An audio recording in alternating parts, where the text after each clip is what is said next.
TK Pertiwi Dharma Wanita Sukorno tambah halaman 1 apapun. Amin. Dan terima kasih juga kepada teman-teman karena telah menyempatkan waktu, telah meluangkan waktu di sela-sela kesibukan teman-teman untuk menghadiri diseminasi budaya positif. Pada tugas saya Wati Rahayu, CPP Angkatan 11 dari TK Pertiwi Dharma Wanita Sukorno, Kabupaten Wonosobo.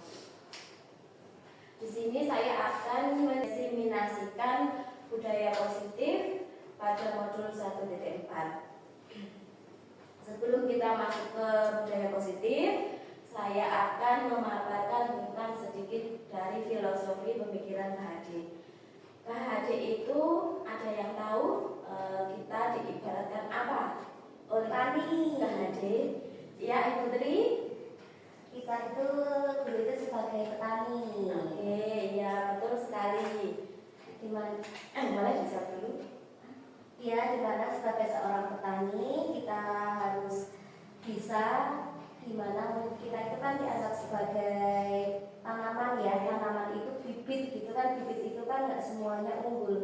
Ada bibit yang kurang bisa berkembang, ada bibit yang baik. Tapi dimana di sini kita sebagai petani itu bagaimana kita harus mengolah lahan itu biar bisa berkembang semuanya seperti itu. Oke, betul sekali. Gajah Dewantara itu mengibaratkan peran pendidik seperti seorang petani atau tukang kebun. Peserta didik itu ibarat biji tumbuhan yang disemai dan ditanam oleh Pak Tani di lahan yang telah disediakan. Anak-anak itu bagaikan bulir-bulir jagung yang ditanam. Jika biji jagung ditempatkan di tanah yang subur dengan mendapatkan sinar matahari dan pengairan yang baik, maka meskipun biji jagung adalah bibit jagung yang kurang berkualitas, maka biji itu pun akan dapat tumbuh dengan baik karena perhatian dan perawatan dari Pak Tani. Demikian sebaliknya, meskipun biji jagung yang disemai itu adalah bibit yang berkualitas, namun jika tumbuh di lahan yang gersang dan tidak mendapatkan pengairan dan cahaya matahari serta tangan dingin dari Pak Tani, maka biji jagung itu mungkin akan tetap tumbuh namun tidak akan optimal. Jadi kita di sekolah itu memberikan pelayanan yang maksimal agar peserta didik kita itu menjadi peserta didik yang berkualitas. Nah, seperti tujuan dari pendidikan yaitu menuntun segala kodrat yang ada pada anak agar mereka dapat mencapai keselamatan dan kebahagiaan yang setinggi-tingginya, baik sebagai manusia maupun sebagai anggota masyarakat.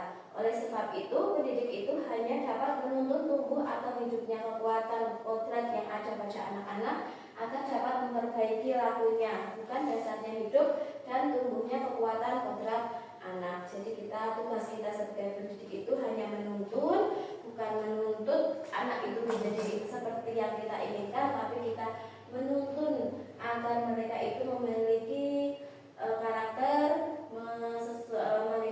yang sesuai dengan apa yang diharapkan atau filosofi dari KHD. Setiap anak itu memiliki sifat yang unik dan memiliki potensi yang berbeda-beda serta memiliki bakat dan minat sendiri-sendiri. Sehingga kita sebagai pendidik harus mampu memaksimalkan potensi yang dimiliki oleh anak-anak dengan mendorong siswa terlibat aktif dalam membangun sikap pengetahuan dan perilaku sesuai dengan pemikiran KHD, yaitu pendidikan yang berpihak kepada murid. Jadi kita itu murid-murid hari kita memberikan pelayanan itu harus berpusat kepada murid. Kita memaksimalkan potensi, memaksimalkan minatnya dari murid-murid kita dan memaksimalkan kebutuhan dari murid-murid kita. Guru atau pendidik sebagai pemimpin pembelajaran bertanggung jawab memberikan lingkungan yang aman dan nyaman untuk belajar, menciptakan lingkungan positif yang terdiri dari warga sekolah yang saling mendukung, saling bekerja sama sehingga tercipta kebiasaan baik yang akan menumbuhkan karakter baik warga sekolah dan akhirnya dari karakter-karakter baik itu membentuk budaya yang positif. Nah, dari lingkungan yang kita ciptakan, kita itu bersama-sama saling berkolaborasi menciptakan lingkungan yang aman dan nyaman sehingga anak-anak menjadi nyaman dalam pembelajaran dan tumbuhlah karakter-karakter baik dari peserta didik. Nah, kita sebagai pendidik ada semboyannya dari KHD. Ada yang tahu semboyan dari KHD itu apa? Betul sekali. Boleh lengkapnya lagi?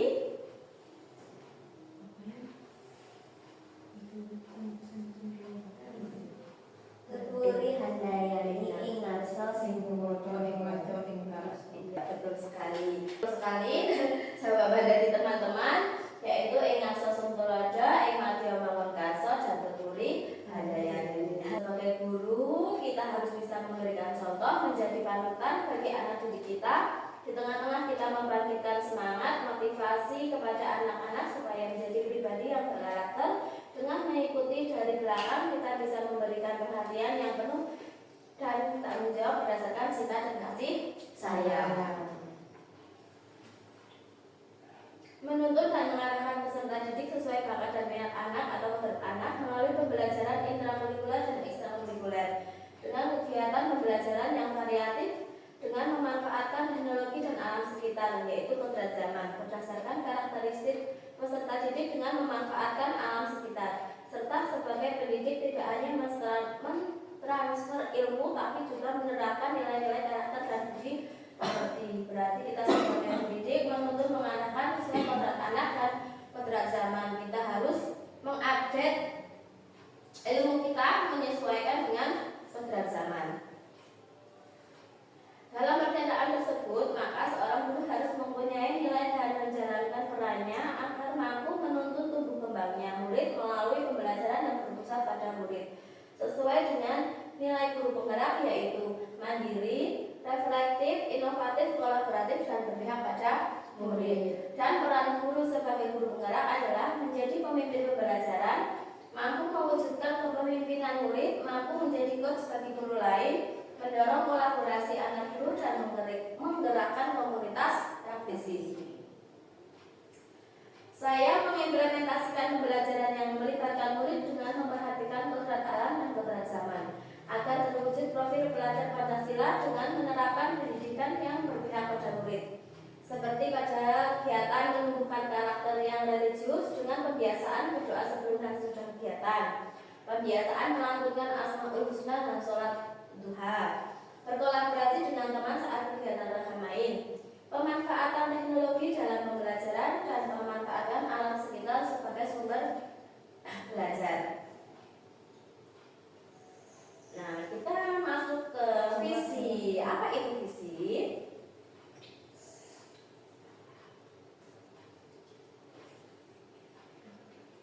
Visi itu tujuan.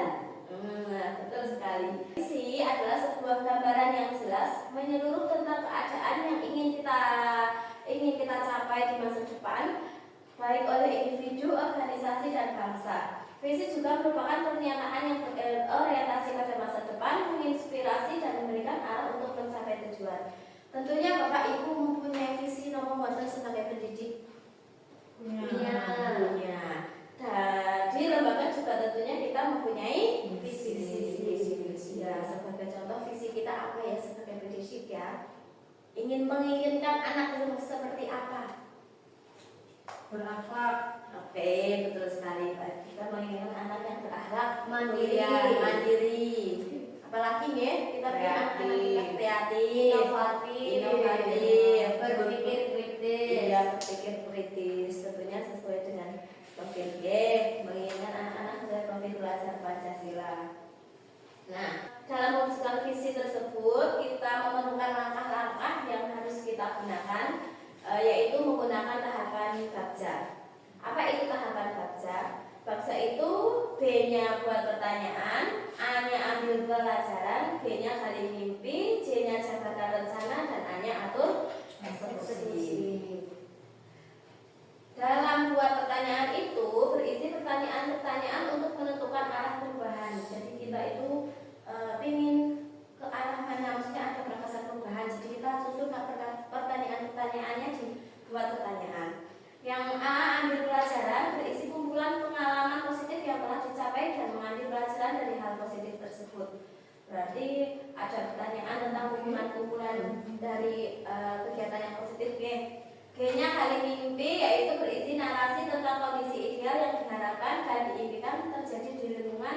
pembelajaran. J-nya jabarkan rencana, yaitu berisi rumusan rencana tindakan tentang hal-hal penting yang harus dilakukan untuk mewujudkan visi yang dirumuskan. Dan A yang terakhir yaitu atur eksekusi, yaitu berisi langkah-langkah yang diambil untuk mewujudkan visi yang telah dirumuskan.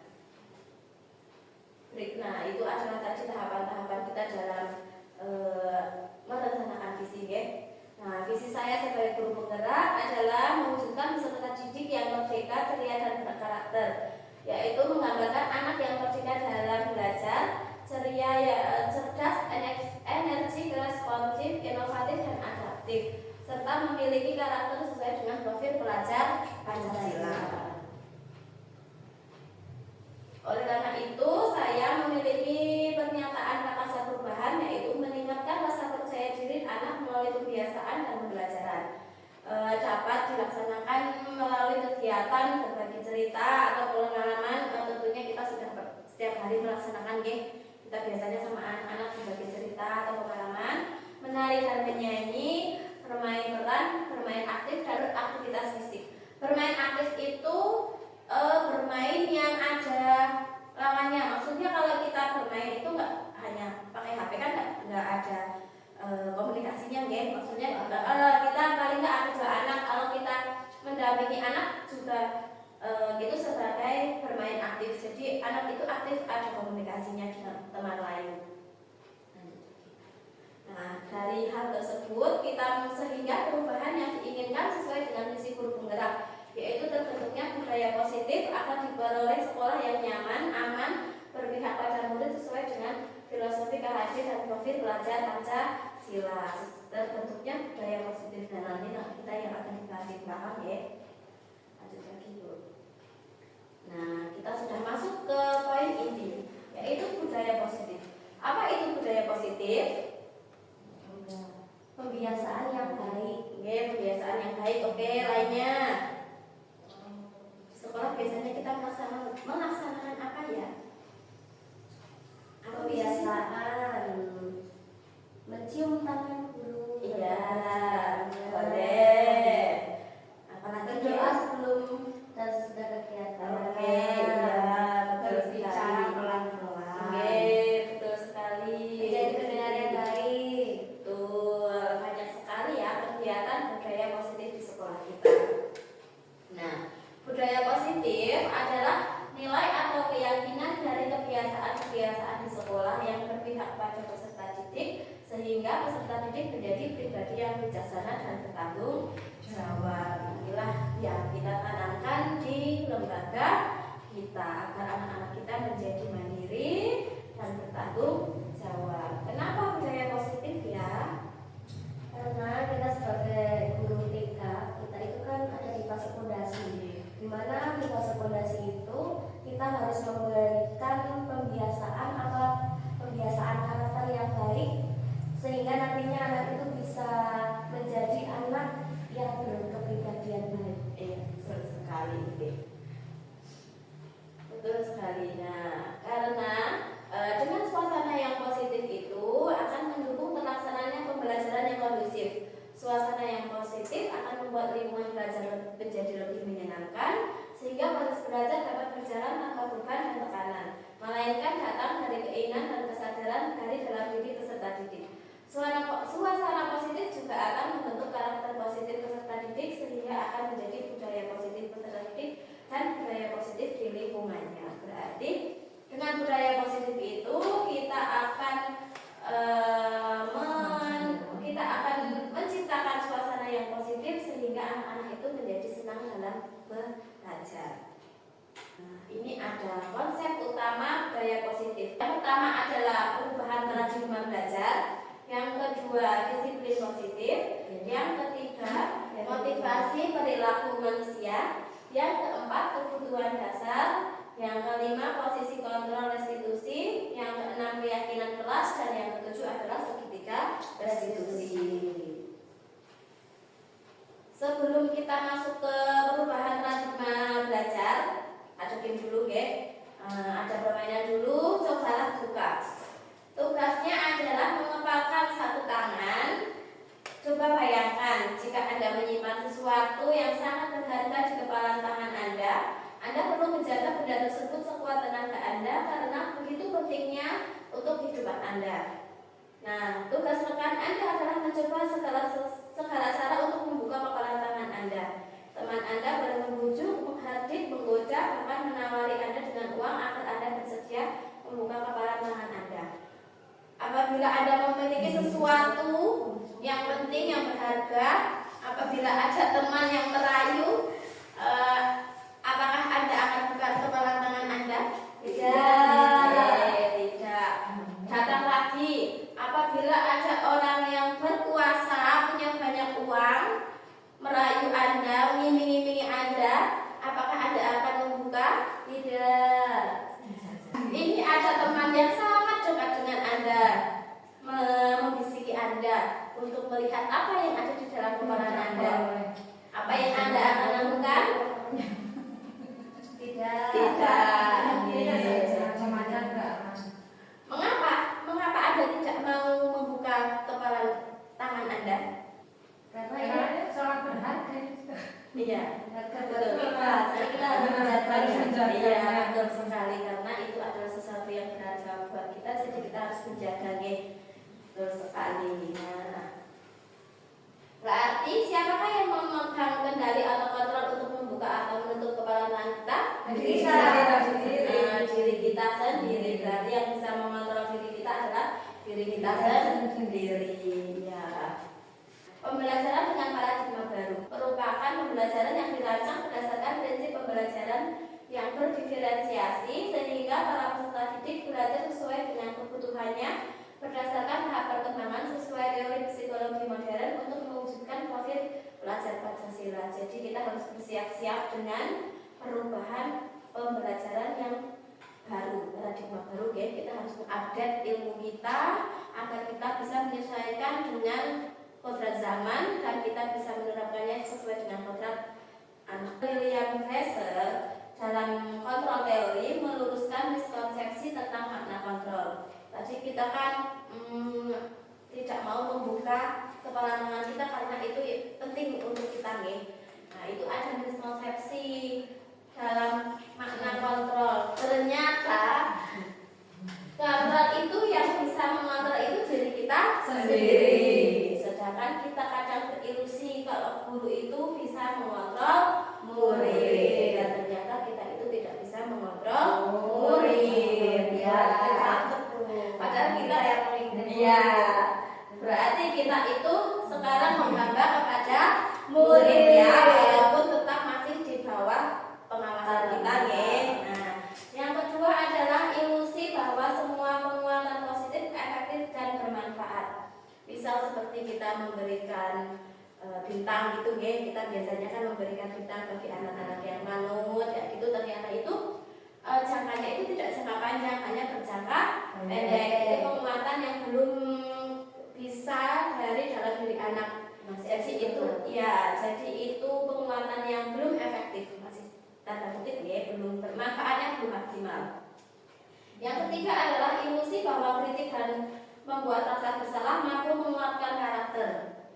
Pernahkah kita melakukannya hal seperti itu? Membuat merasa bersalah? Ya, kadang, ya. Ternyata dari kritik kita itu tidak membangun anak, malah kadang membuat anak down. Karena kadang anak-anak itu ya sudah ada problem dulu di rumah, sudah disudeni ibunya atau bagaimana di rumah, jadi terbawa di sekolah. Di sekolah kita juga membuat anak merasa bersalah. Bila melakukan kesalahan, malah itu akan membuat anak-anak down. Dan yang keempat adalah ilusi bahwa orang dewasa berhak memaksa. Nah, ini memaksa, tak boleh, ya, apalagi kita sebagai orang tua menginginkan anak yang A, menginginkan anak yang begini, menginginkan anak yang begitu, sesuai begini, sesuai itu ternyata tidak boleh. Kita tidak boleh memaksakan kehendak kita. Oleh karena itu, kita itu harus mengubah paradigma stimulus respon ke pendekatan teori kontrol. Kita berpikir kebutuhan kita itu sama, dan ternyata kebutuhan itu kita itu berbeda, ya, antara satu anak, satu orang dengan satu anak yang lain itu berbeda. Saya mengontrol orang lain. Yang ketiga adalah berpikir menang atau kalah. Sebenarnya berpikir itu yang menang. Jadi kita itu tidak, kalau ada anak bermasalah itu tidak ada yang menang dan tidak ada yang kalah. Jadi kita harus sama-sama, bareng-bareng sama-sama. Yang kedua adalah disiplin positif. Apa makna kata disiplin? Belajar. Yang lainnya, disiplin itu apa nih? Pembiasaan. Oke. Disiplin berasal dari kata disiplina yang artinya belajar. Disiplin mengacu pada disiplin diri, bukan sebuah kepatuhan yang memiliki tanggung jawab terhadap apa yang dilakukannya berdasarkan nilai-nilai yang diyakini. Disiplin positif merupakan salah satu cara penerapan disiplin yang bertujuan untuk menumbuhkan kesadaran serta memberdayakan peserta didik tanpa imbalan atau penghargaan, yaitu reward, ancaman, dan hukuman. Disiplin positif merupakan pendekatan mendidik anak untuk melakukan kontrol diri dan pembentukan kepercayaan diri, sehingga mereka bisa berperilaku dengan mengacu pada nilai-nilai universal dan memiliki motivasi intrinsik dalam perubahan perilaku ke arah yang lebih baik. Jadi untuk kita bisa menciptakan budaya positif ini, tentunya kita harus menerapkan disiplin terlebih dahulu. Nah, karena untuk membentuk rasa kepercayaan diri anak, melakukan kontrol diri, dan itu mengacu pada nilai-nilai universal yang akan kita bahas nanti di belakang untuk memunculkan motivasi intrinsik anak, bukan hanya motivasi ekstrinsik. Disiplin positif sebagai pendidik, tujuan kita adalah menciptakan anak-anak yang memiliki disiplin diri sehingga mereka bisa berperilaku dengan mengacu pada nilai-nilai kebajikan universal dan memiliki motivasi intrinsik bukan ekstrinsik seperti yang tadi ya. Jadi kita harus memberikan motivasi kepada anak didik kita agar mereka itu muncul motivasi dalam diri anak, tidak tergantung kepada motivasi yang kita berikan, selalu kita berikan. Nanti kalau tergantung dengan apa yang kita berikan itu munculnya bukan motivasi intrinsik tapi motivasi intrinsik. Nah, ini dia nilai-nilai kebajikan universal. Yang dimaksud dengan nilai kebajikan universal adalah nilai-nilai kebajikan dan sifat-sifat positif manusia yang merupakan tujuan mulia yang ingin dicapai setiap individu. Nilai-nilai tersebut bersifat universal, disepakati bersama, terlepas dari suku, bangsa, agama, bahasa maupun latar belakangnya. Nilai-nilai ini merupakan payung besar dari sikap dan perilaku kita, atau nilai-nilai ini merupakan fondasi kita berperilaku. Seperti yang telah dikemukakan oleh Dr. William Glasser pada teori kontrol di tahun 1984, menyatakan bahwa setiap perbuatan memiliki suatu tujuan. Dan selanjutnya Diana Kosen 1998 mengemukakan bahwa dengan mengaitkan nilai-nilai kebajikan yang diyakini seseorang, maka motivasi intrinsiknya akan terbangun, sehingga menggerakkan motivasi dari dalam untuk dapat mencapai tujuan mulia yang diinginkan. Nilai-nilai kebajikan yang ingin dicapai oleh setiap anak Indonesia yang kita kenal dengan profil pelajar Pancasila. Berarti kita harus melaksanakan atau melakukan ini untuk menumbuhkan budaya positif dengan nilai-nilai universal, karena setiap perbuatan itu memiliki tujuan. Jadi yang ketiga adalah motivasi perilaku manusia. Sebagai seorang guru, saat Anda hadir mengajar di kelas tepat waktu, motivasi apakah yang mendasari tindakan Anda? Ataukah ingin dipuji, ataukah ingin mendapat penghargaan, atau hadir dalam diri? Motivasinya apa ya kira-kira? Seandainya ibu-ibu semua itu hadir di kelas tepat waktu itu, motivasi apa? Motivasi Anda itu apa gitu? Memberi contoh. Iya, betul sekali. Sebagai teladan, memberi contoh. Ada yang lain? Tanggung jawab. Iya, betul sekali. Karena kita itu sebagai pendidik itu menjadi teladan. Nah, itu tadi. Apakah Anda datang dan tidak ingin ditegur atasan lalu mendapat surat perintah? Ternyata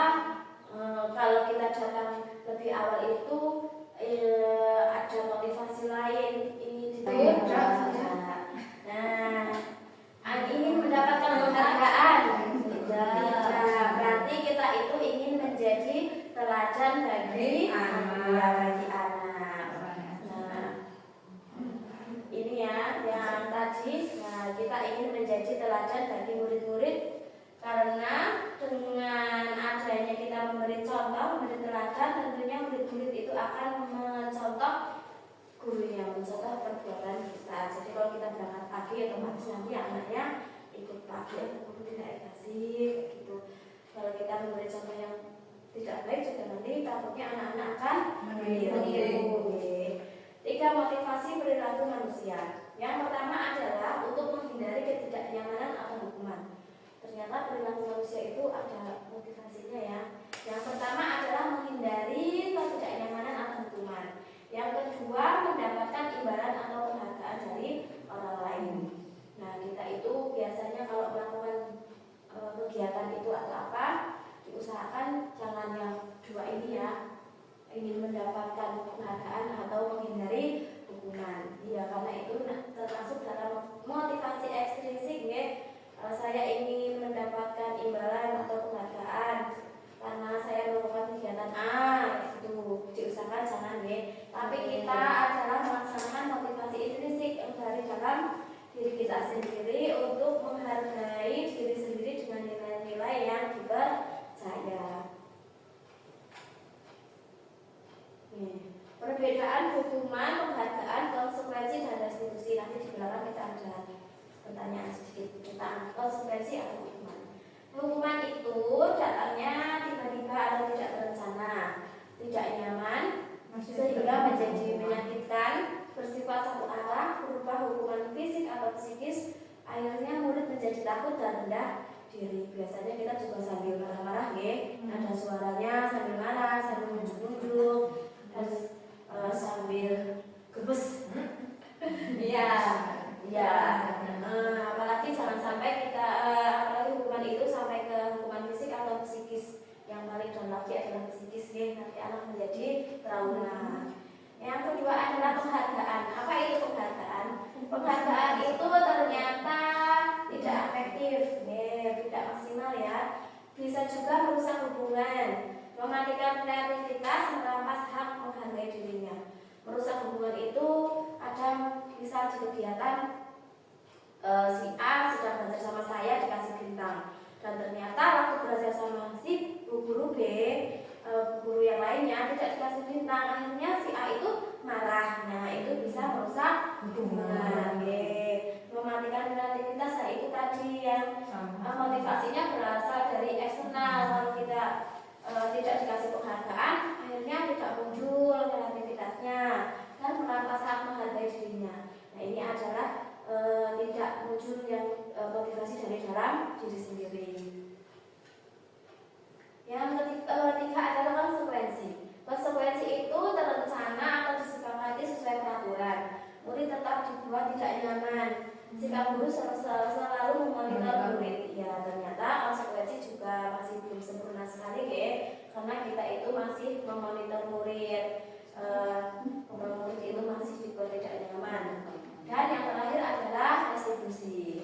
Restitusi itu proses menciptakan kondisi bagi murid untuk memperbaiki kesalahan. Proses kolaboratif yang mengajarkan murid untuk mencari solusi sendiri. Nah, ini adalah restitusi itu adalah kolaborasi, dialog antara murid dan guru untuk mencari solusinya sendiri. Berarti nanti murid misal ada permasalahan itu, murid yang mencari solusinya sendiri, guru hanya memberikan pertanyaan pemantik. Nah, ini yang paling sempurna yaitu restitusi. Ciri-ciri restitusi yaitu memperbaiki hubungan, bukan untuk menebus kesalahan maupun untuk belajar dari kesalahan. Tawaran bukan paksaan. Restitusi menuntut untuk melihat ke dalam diri. Restitusi itu mencari kebutuhan dasar yang mendasari tindakan. Restitusi itu fokus pada karakter bukan tindakan. Restitusi itu fokus pada solusi, mengembalikan murid yang berbuat salah pada kelompoknya, dan restitusi itu adalah cara yang paling baik. Seperti tadi itu bahwa kita memperbaiki hubungan, berarti kita tadi berdialognya untuk mencari solusi dalam sebuah permasalahan. Nah, kita berlatih ya, ada Pertanyaan lagi. Yang pertama adalah membersihkan coretan yang dibuatnya di meja. Itu termasuk konsekuensi atau hukuman? Konsekuensi. Murid diminta untuk berkeliling 10 kali karena tidak memakai sepatu. Hukuman. Menggantikan kertas teman yang dicoret-coret. Konsekuensi. Iya, betul, konsekuensi. Berdiri di depan kelas sambil mengangkat satu kaki karena tidak Hukuman. bisa menjawab pertanyaan. Hukuman ya, betul sekali. Yang terakhir adalah membersihkan tumpahan air di meja karena tersenggol pada saat belajar. Konsekuensi. Ya, hebat-hebat ya bukunya. Nah, ini adalah yang keempat. Terima kasih atas jawaban pertanyaannya. Yang keempat adalah kebutuhan dasar manusia. Tadi sudah ada motivasi. Dan selanjutnya adalah kebutuhan dasar manusia. Pastinya kita itu mempunyai kebutuhan dasar, guys. Seluruh tindakan manusia itu memiliki tujuan tertentu. Semua yang kita lakukan adalah usaha yang terbaik kita untuk mendapatkan apa yang kita inginkan. Ketika kita mendapatkan apa yang kita inginkan, sebetulnya saat itu kita sedang memenuhi satu atau lebih dari satu kebutuhan. Ketika seorang murid melakukan suatu perbuatan yang bertentangan dengan nilai-nilai kebajikan atau melanggar peraturan, hal itu sebenarnya dikarenakan mereka gagal memenuhi kebutuhan dasar mereka. Misal ada anak yang marah tidak mendapatkan yang diinginkan, pastinya anak akan lari ya. Dan ternyata itu karena karena dia itu belum memenuhi kebutuhan dasar mereka. Lanjut. Ada apa saja ya kebutuhan dasar manusia? Nah, 1, bertahan hidup. Ada makanan, pakaian, tempat tinggal, keamanan, kesehatan. Itu pastinya yang paling utama ya dari kita, kebutuhan dasar kita sebagai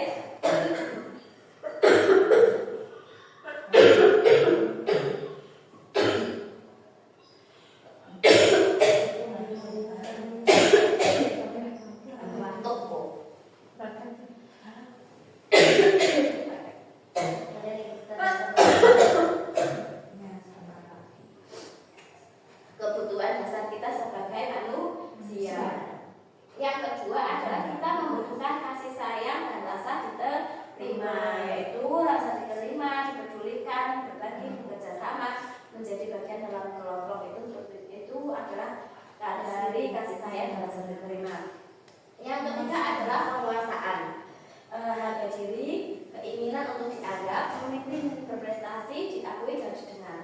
Nah, ini kita pasti ya ingin diakui dan didengar ya, itu masuk dalam penguasaan. Yang keempat adalah kebebasan. Kebebasan itu adalah mandiri, memiliki pilihan, mencoba hal baru, mampu mengendalikan dirinya. Dan yang terakhir atau kelima adalah kesenangan, bermain, humor, antusiasme, dan tertawa. Kesenangan kita sebagai guru apa ya? Kebutuhan kita, kesenangan kita. Membuat anak senang itu Iya, membuat anak senang ya. Oke, lanjut. Nah, 5. Posisi kontrol restitusi. Ada penghukum, pembuat rasa bersalah, teman, pemantau, dan manajer. Kita sebagai guru di sekolah memiliki 5 posisi kontrol. Ya, kontrol restitusi. Kira-kira yang mana yang pernah kita lakukan dari kelima? Penghukumkah? Tidak. Pembuat rasa bersalah?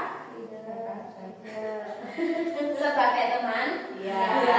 Pemantau? Iya.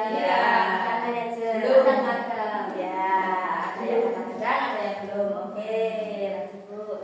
Nah,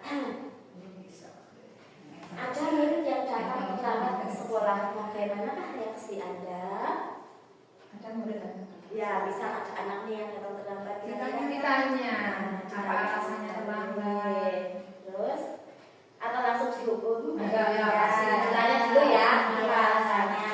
Sebagai guru yang rendah berarti kita menghukumnya jangan sampai nada suaranya tinggi. Bahasa hukumnya itu matanya melotot. Jarinya menunjuk-nunjuk dan menghardik. Lagi, pasti terlambat lagi. Selalu datang terlambat. Kadang bisa datang tepat waktu. Begitu kata pertanyaan guru. Kalau guru yang sebagai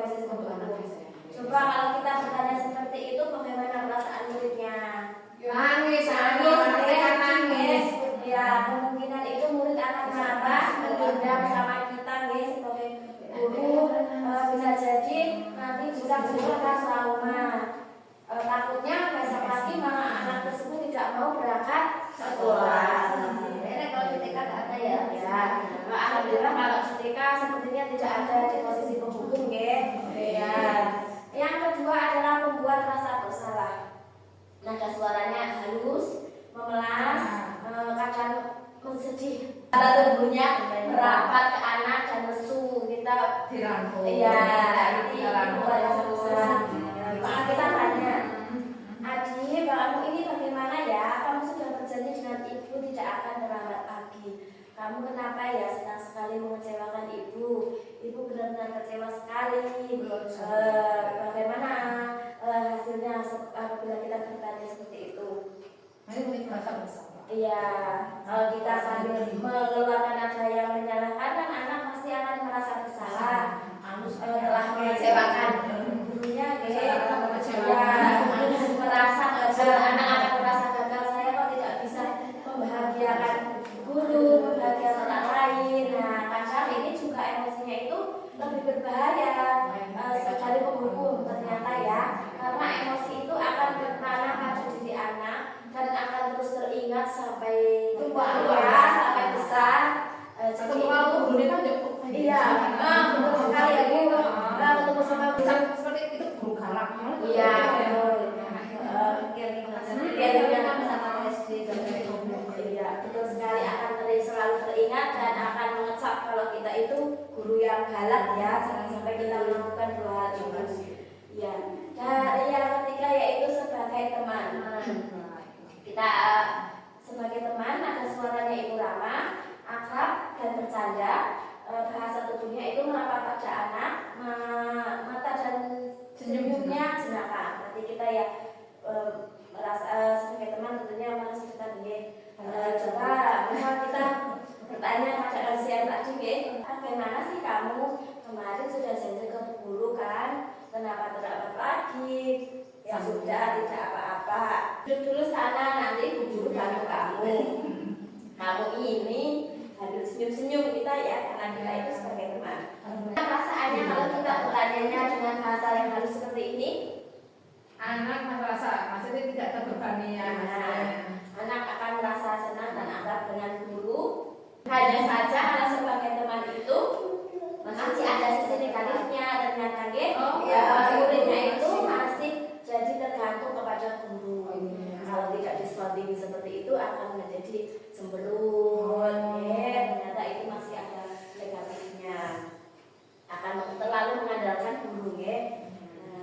Yang keempat adalah pemantau. Nada suara datar, bahasa tubuh formal, terlalu kaku berarti misal nih, Adi, tahukah kamu jam berapa kita memulai? Tahu Pak, jawabnya Adi. Kamu terlambat 15 menit. Apakah kamu sudah mengerti konsekuensi yang harus dilakukan bila terlambat? Paham Pak, saya harus tinggal di kelas pada jam istirahat nanti dan mengerjakan tugas ketertinggalan saya. Ya benar. Nanti pada saat jam istirahat kamu harus tinggal di kelas untuk menyelesaikan tugas yang tertinggal tadi. Saya tunggu ya. Itu jawabannya guru. Bagaimana perasaan murid apabila diperlakukan seperti itu? Murid memang memahami konsekuensi yang akan dijalankan, tapi guru itu tidak menunjukkan emosinya. Dia itu datar, tidak menunjukkan marah, tidak menunjukkan emosi yang berlebihan atau menjadi marah atau membuat merasa bersalah. Murid tetap tidak dibuat tidak nyaman, walaupun guru itu tidak marah, tapi saat jam istirahat, murid tersebut harus tetap mengerjakan tugas yang menjadi konsekuensi. Guru tetap harus memantau murid yang saat mengerjakan tugas di jam istirahat, karena murid tidak bisa ditinggal seorang diri. Ini juga masih ada sisi negatifnya ya, dari sisi pemantau. Dan yang terakhir adalah manajer. Nada suaranya itu halus, bahasa tubuhnya tidak kaku seperti tadi sebagai pemantau, dan mendengar murid seperti teman berarti ini yang paling sempurna ya. Pada posisi manajer, suara guru sebaiknya lurus, fokus pada murid bukan untuk guru atau orang tua. Murid sudah mengetahui adanya suatu masalah dan suatu perlu terjadi. Guru akan mengembalikan tanggung jawab pada murid untuk mencari jalan keluar permasalahannya, tentu dengan bimbingan guru. Nah, ini sebagai manajer berarti kita hanya memberikan pertanyaan tematik dan muridnya yang menjawab solusinya itu apa.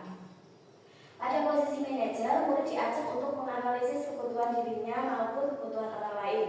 Di sini penekanan bukan pada kemampuan membuat konsekuensi, namun dapat berkolaborasi dengan murid bagaimana memperbaiki kesalahannya. Seorang manajer akan berkata, apa yang kita yakini itu mengingatkan tentang keyakinan kelas. Keyakinan kelas itu akan kita bahas nanti. Dan apa rencana kamu memperbaiki hal ini? Berarti tentang keyakinan kelasnya. Ada kasus siswa memakai sandal ke sekolah karena sandalnya baru, jadi anaknya itu sandalnya kita baru jadi dipakai ke sekolah. Nah, contoh dari penghukum berdiri selama 1 jam, boleh nggak ya?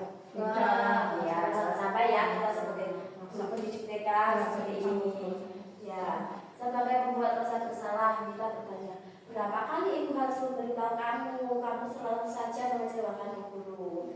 Ini membuat rasa bersalah, anaknya jadi merasa bersalah. Yang ketiga adalah sebagai teman. Ayo dong ikuti aturan sekolah, tolong bantu guru ya sekali ini ya. Ya sudah tidak apa-apa, lain kali jangan berbuat seperti ini lagi ya. Ini contoh dari kita berposisi teman. Dan yang keempat adalah pemantau. Kamu sudah melanggar peraturan sekolah, kamu tahu konsekuensinya. Besok silakan pakai sepatu dan jangan diulangi lagi. Itu adalah pemantau karena posisinya kamu dan ini manajer. Apa kamu tahu kesalahanmu? Kira-kira bagaimana kamu memperbaiki kesalahanmu? Nah, ini adalah posisi yang paling baik. Kita menanyakan kesalahannya, nanti anak menjawab, dan kita juga menanyakan solusinya bagaimana. Kita hanya memberikan pertanyaan romantik kepada anak. Yang keenam adalah keyakinan kelas. Mengapa keyakinan kelas dan bukan peraturan kelas? Karena kalau keyakinan itu dibuat bersama-sama. Peraturan kan dibuat satu orang. Kalau peraturan Dibuat satu orang. betul sekali. Keyakinan kan dibuat bersama-sama. Bersama-sama, ya betul sekali. Karena kalau keyakinan kelas itu kita kan berkolaborasi antara guru dan murid. Nah, sedangkan peraturan itu adalah kita yang membuatnya sendiri. Ya, misalnya ada peraturan. Mengapa kita memiliki peraturan tentang penggunaan helm pada saat mengendarai sepeda motor? Mengapa kita memiliki peraturan tentang cara mencuci tangan? Nah, dari kita ini memiliki peraturan itu ternyata adalah ada nilai-nilai kebajikan yang disepakati bersama untuk mendukung motivasi intrinsik, di mana nilai-nilai atau keyakinan-keyakinan telah menggerakkan seseorang dibanding mengikuti serangkaian peraturan. Misal kalau kita menyusun peraturan kan akan menjadi beban ya. Nanti kalau saya nggak mengikuti peraturan nanti saya dihukum. Ya, berarti itu akan jadi beban kalau kita hanya melihat ke peraturan. Tapi kalau kita melihat ke keyakinan, itu akan sudah muncul dari dalam diri anak, diri sendiri anak. Jadi tidak usah kita sering lagi, sudah bisa muncul sendiri. Keyakinan kelas gerak dan bersemangat untuk menjalankan keyakinannya daripada hanya sekedar mengikuti serangkaian peraturan tertulis tanpa makna. Murid-murid pun demikian, mereka perlu mendengarkan dan memahami arti sesungguhnya tentang peraturan-peraturan yang diberikan. Apa nilai kebajikan di balik peraturan tersebut, apa tujuan utamanya, sehingga bukan hanya sekedar mengikuti serangkaian peraturan, tapi itu dari keyakinan kebajikan universalnya. Ini adalah serangkaian kegiatan dari saya membuat keyakinan kelas. Anak-anak itu kan usulan dalam kita melaksanakan keyakinan kelas itu karena kita masih di TK, jadi anak-anak belum bisa menulis. Jadi anak-anak itu mengusulkan dan saya menulis. Anak itu lalu menempelkannya ke depan, menempelkan post-it di depan. Nah, itu adalah serangkaiannya. Kita membuat keyakinan kelas.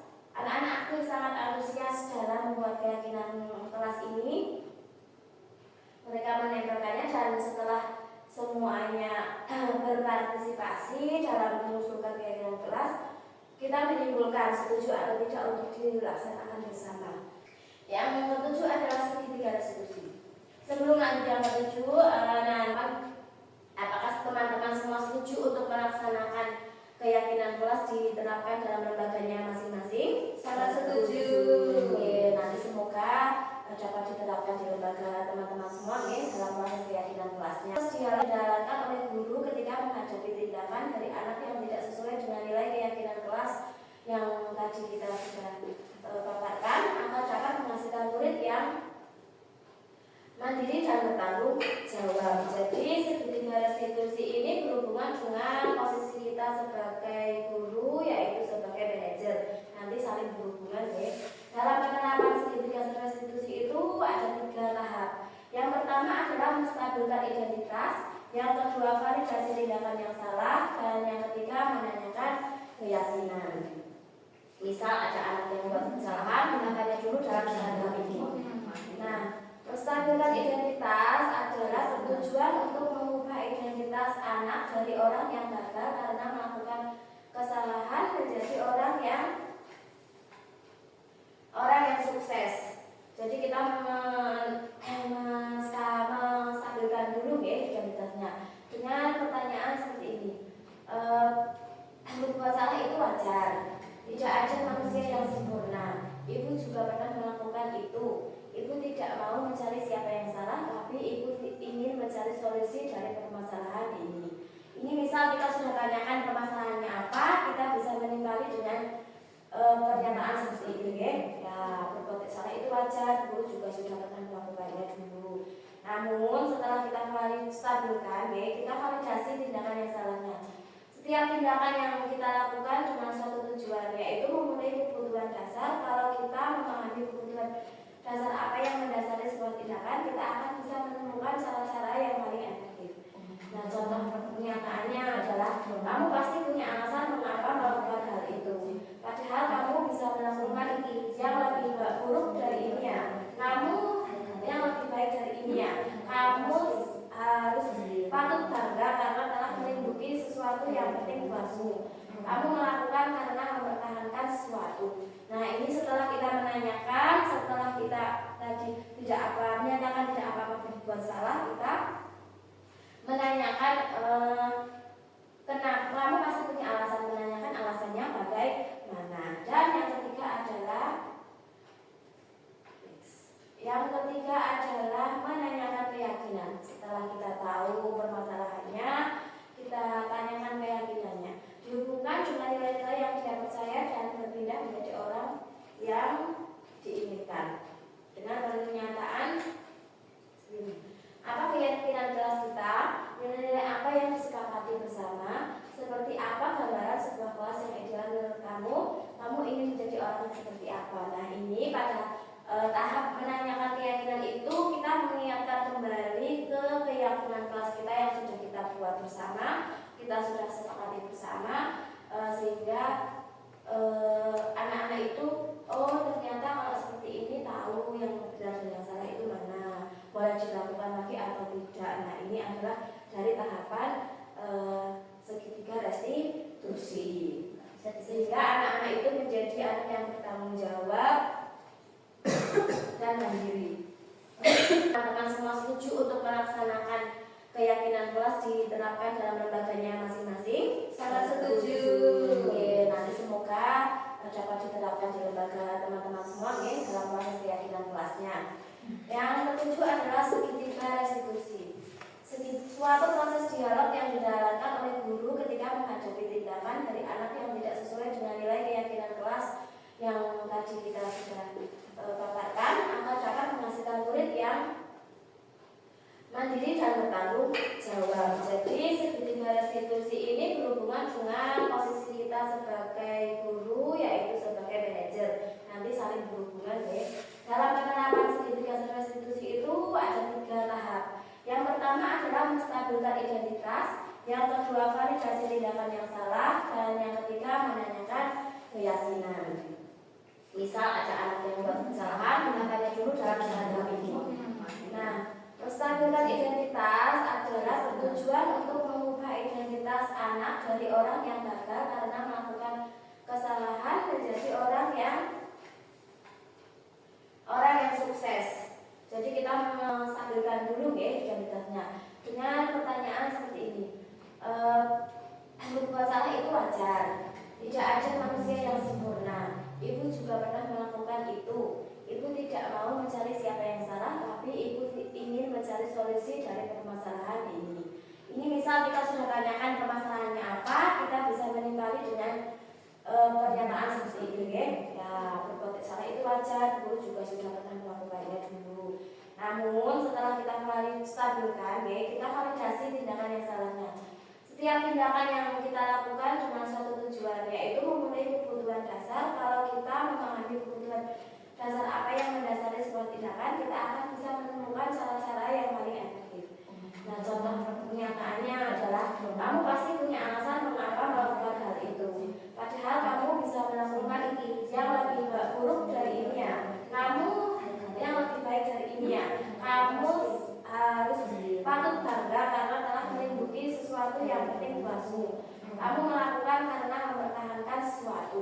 Nah, ini setelah kita menanyakan, setelah kita tadi menyatakan tidak apa-apa berbuat salah, kita menanyakan kenapa. Kamu pasti punya alasan, menanyakan alasannya bagaimana. Dan yang ketiga adalah menanyakan keyakinan, yaitu dihubungkan dengan nilai-nilai yang dia percaya dan berpindah menjadi orang yang diinginkan. Ini bisa dengan pernyataan apakah keyakinan kelas kita, nilai-nilai apa yang disepakati bersama, seperti apa gambaran sebuah kelas yang ideal menurut kamu ingin menjadi orang yang seperti apa. Nah, ini pada tahap menanyakan keyakinan, kita menanyakan keyakinan kelas yang sudah dibuat sebelumnya. Jadi anak-anak itu akan merasa bertanggung jawab dengan permasalahan yang dia buat. Ini adalah contoh segitiga restitusi ya. Adalah anak yang sedang bermain ayunan.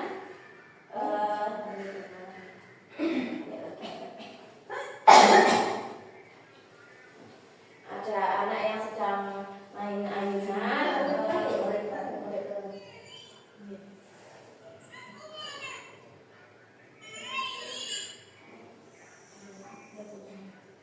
Ini adalah anak yang sedang berebut mainan. Ada yang mainan juga jungkir. Setelah anak-anak ini bermain, lalu yang bersangkutan yaitu Mbak Alia dan Mbak Selina saya panggil untuk bertemu saya, dan saya melaksanakan segitiga restitusi. Jadi saya menanyakan hal apa yang tadi dilakukan dan saya memvalidasi yang salah, hal yang salah, serta menanyakan keyakinan kelasnya.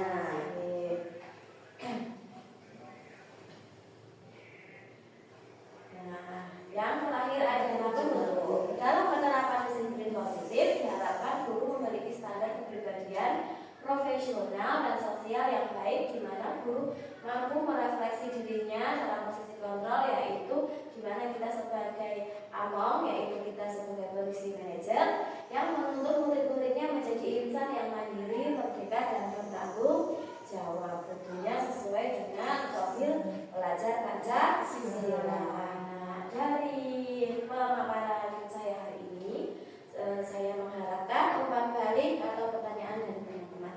Monggo saya persilakan. Ini posisi kontrol ya Bu. Nah, sebagai ini kan sebagai guru TK, Among tentu saja ini sangat sesuai dengan kita sebagai seorang guru TK, sudah sangat bagus dan ternyata ini disesuaikan dengan standar nasional pendidikan ya. Jadi menurut Ki Hajar Dewantara itu sangat tepat khususnya untuk diterapkan di pendidikan taman kanak-kanak, bahwa seorang guru itu ngomong. Jadi kita itu tidak menuntut, tapi kita ngomong anak sesuai bakat dan minat anak. Bagaimana kita di tengah-tengah itu nanti membimbing, mengarahkan, bukan yuk anak itu bebas bebas karena merdeka itu bebas sebebas-bebasnya anak, tidak, tapi sebagai guru kita tetap among dan tetap memberikan arahan membimbing anak. Jadi menurut saya posisi kontrol ini sudah sangat bagus untuk kita terapkan. Terima kasih Bu Wati Rahayu sudah mendesiminasikan modul 1.4 kepada kita semua, dan insya Allah kita akan belajar ya Ibu untuk memposisikan diri kita sebagai seorang manajer di kelas kita seperti itu. Terima kasih, sangat luar biasa, terus bergerak untuk menggerakkan orang lain juga. Terima kasih atas umpan balik dari teman-teman. Saya sebagai di angkatan 11 B, mudah-mudahan saya dapat melaksanakan apa yang sudah saya pelajari, saya dapat menularkannya kepada teman-teman, dan nanti semoga presentasi saya hari ini dapat diterapkan kepada teman-teman yang lain. Dari saya banyak sekali kekeliruan, banyak sekali kekeliruan. Saya mohon maaf yang sebesar-besarnya. Saya akhiri. Wassalamualaikum warahmatullahi wabarakatuh. Waalaikumsalam warahmatullahi wabarakatuh.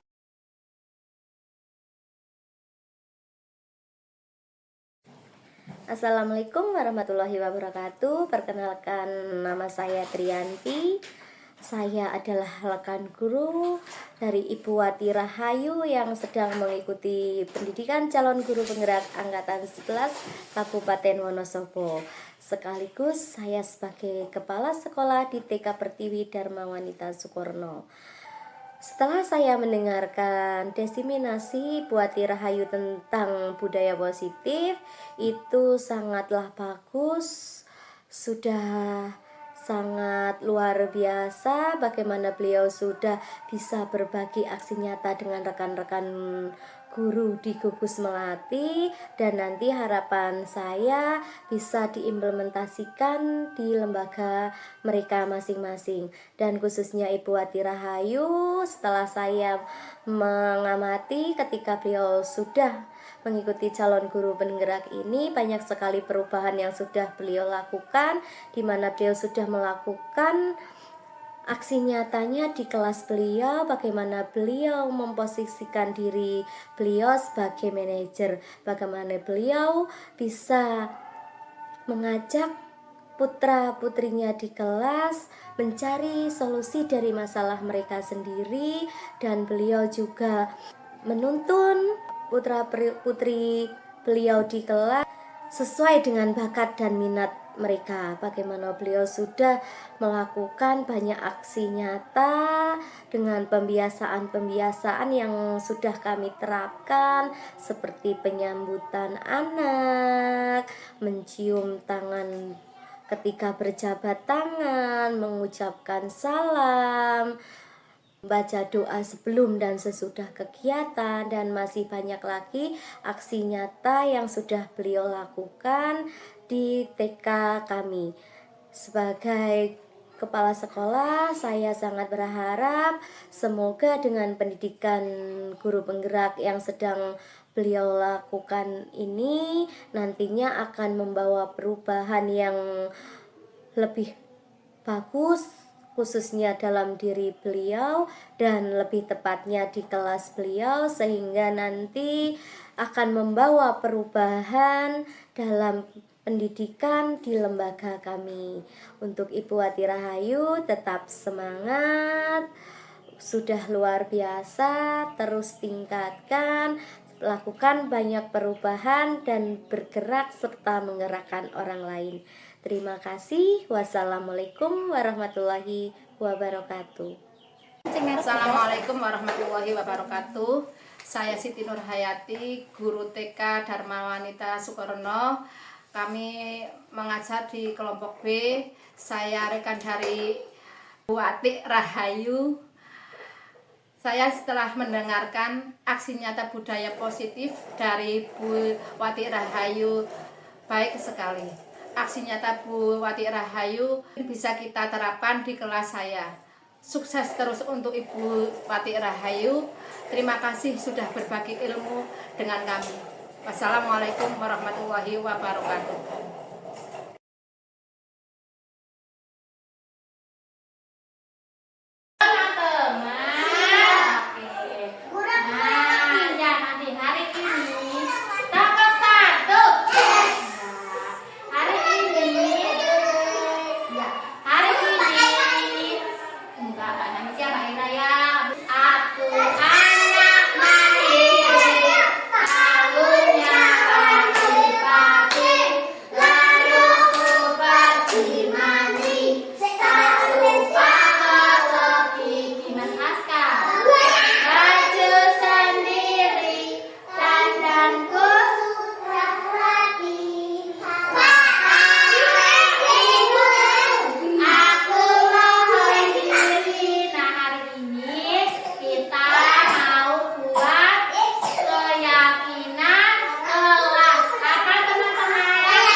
ya. Ya. Keempat. Jessica. Ya, nanti semuanya dapat. Merapikan barang, merapikan buku, pintar Mas Cahya, oke. Merapikan buku. Ya. Di situ gas. Merapikan mainan, pintar Mas Dodi. Merapikan mainan. Udah tadi. Udah.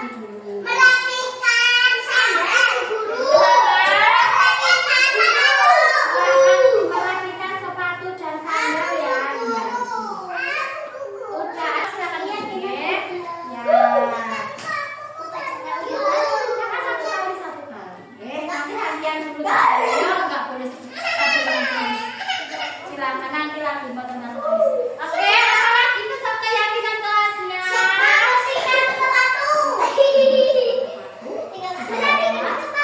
Tadi kan sudah.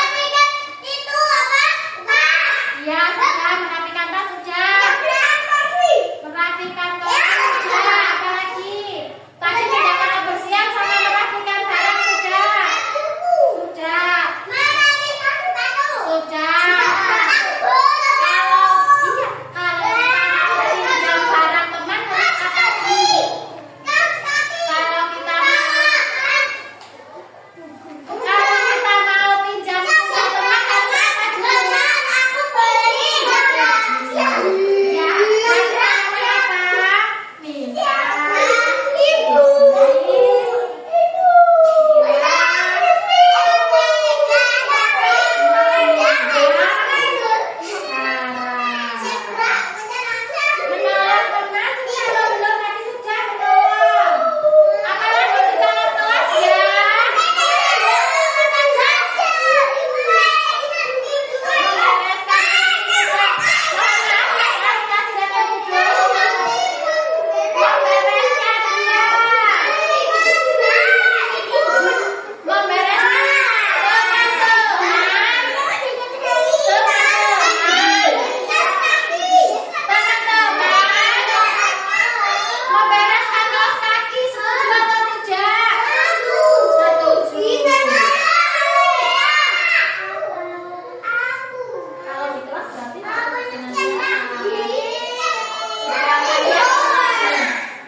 Beresin mainan, ya bertanggung jawab. Berarti tahap 1. Silakan duduk teman-teman. Dari semua ini silakan duduk, Mbak. Dari semua ini keyakinan kelas ini kita sepakat untuk menjalankan sepakat. Mana jawabnya kalau sepakat? Sepakat. Ada satu lagi yang kelupaan. Biasanya